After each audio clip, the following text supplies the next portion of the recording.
2023년 1월 15일 목회 칼럼입니다. 다시 신뢰하십시오. 우리는 다양한 관계 속에서 살아갑니다. 친구나 가족, 그리고 교회, 사회에서 관계를 맺고 살아갑니다. 그런데 이 관계가 계속해서 발전하고 지속되면 참 좋겠지만 알게 모르게 거짓말이나 시련, 배신으로 인해 신뢰가 깨어질 때가 있습니다. 이처럼 가까운 관계 속에서 신뢰가 깨어지면 내 안에 다시 다른 사람을 향한 신뢰를 회복하는 것은 매우 어렵습니다. 어떤 분은 다시는 저 사람을 믿지 않겠다고 말하기도 합니다. 그만큼 관계를 깨트리는 사건은 우리의 마음을 닫게 하고 충격 속으로 이끌어갑니다. 그러나 여기서 우리의 삶을 포기할 수 없습니다. 살아가는 동안 매우 중요한 관계를 포기할 수 없습니다. 상처를 받아 쓰러질 정도로 힘들지만 다시 신뢰하는 도전을 해야 합니다. 다시 신뢰해야 할 이유가 여기에 있습니다. 첫 번째, 우리의 삶은 계속 나아가야 합니다. 다시 신뢰하는 첫 번째 이유는 우리 삶은 계속 나아가야 하기 때문입니다. 삶에서 일어나는 거짓말이나 시련, 배신은 우리 삶이 멈추게 만듭니다. 그러기에 한번 상처를 받고 또 받으면 다른 사람을 신뢰하기 위해 일어나는 일은 참 어렵습니다. 이런 상황을 어떻게 이겨낼 수 있을까요? 여기서 우리는 우리의 초점을 조금 옮겨봐야 합니다. 상처를 준 사람과 행위만 쳐다보면 다시 신뢰하는 것은 너무 어렵습니다. 그러나 앞으로는 옳은 일을 하고 거짓말을 하지 않기로 하는 상대방의 약속과 그 약속이 실현되고 있는 것을 본다면 우리는 은혜를 베푸는 것을 고려할 수는 있습니다. 은혜를 베푼다니까 마음을 풀어버린다고 생각하시면 안 됩니다. 하나님은 우리가 은혜를 베풀기를 원하시지만 또한 지혜롭게 대처하기를 원하십니다. 상대방이 자신의 방식을 바꾸지 않고 다시 반복하여 나를 어렵게 할 것을 안다면 하나님은 우리가 지혜롭기를 원하실 것입니다.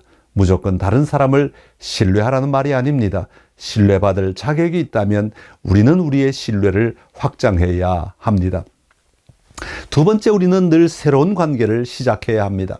한번 상처를 입고 나면 우리 안에는 다른 사람에 대한 불신의 마음이 일어납니다. 두려움도 생깁니다. 다른 사람을 만날 때 저 사람이 나를 또 어렵게 하면 어떻게 하나 하는 염려가 있습니다. 교회에서도 마찬가지입니다. 한번 다른 성도로 인해 어려움을 겪고 나면 다른 사람과 관계 속에 들어오는 것이 매우 어렵습니다. 저 사람들 속에서 나에게 생긴 부정적인 마음을 극복하는 것이 매우 어렵습니다. 그러다 보면 다른 사람과 관계를 지속하는 것이 어려울 때가 많습니다.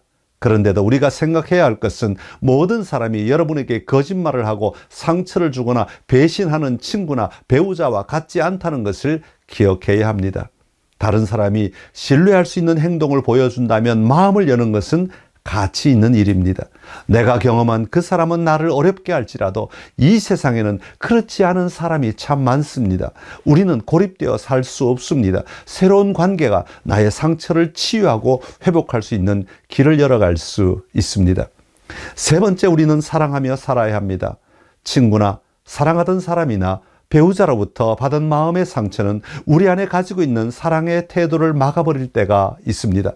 온전히 믿고 신뢰하며 살아야 하는 사람인데 그것을 깨트리는 사건이 생기면 모든 것이 무너지는 것 같습니다.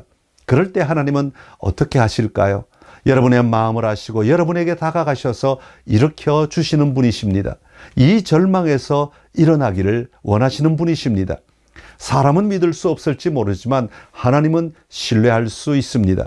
하나님의 사랑은 한이 없으신 분이십니다. 하나님은 여러분을 말로 표현할 수 없을 정도로 사랑하고 계시는 분이십니다. 이 사랑으로 우리는 사랑하며 사는 것을 포기해서는 안 됩니다. 네 번째, 우리는 절대 혼자가 아닙니다. 어려운 사건을 겪고 나면 많은 사람이 결단합니다. 나는 절대 사람을 믿지 않겠어. 다시는 사람을 사귀지 않겠어. 혼자 조용히 살 거야. 그렇게 말합니다. 그것은 우리 자신을 더 큰 고통으로 몰아가는 것입니다. 어려움에서 이겨내는 삶을 살아야 합니다. 그 사건이 나를 절망이나 고통으로 끌고 가지 못하도록 해야 합니다. 그러기 위해서는 내가 혼자가 아님을 발견해야 합니다. 예수님은 보혜사 성령을 보내주십니다. 우리와 함께 있게 하기 위함입니다. 우리를 도와주십니다. 그러기에 성령을 의지하여 우리의 닫힌 마음이 열리도록 기도해야 합니다. 의지해야 합니다. 다시 신뢰하며 살아갈 수 있도록 마음을 열어주시도록 기도해야 합니다. 왜냐하면 우리는 절대 혼자서 살아갈 수 있는 사람이 아니기 때문입니다.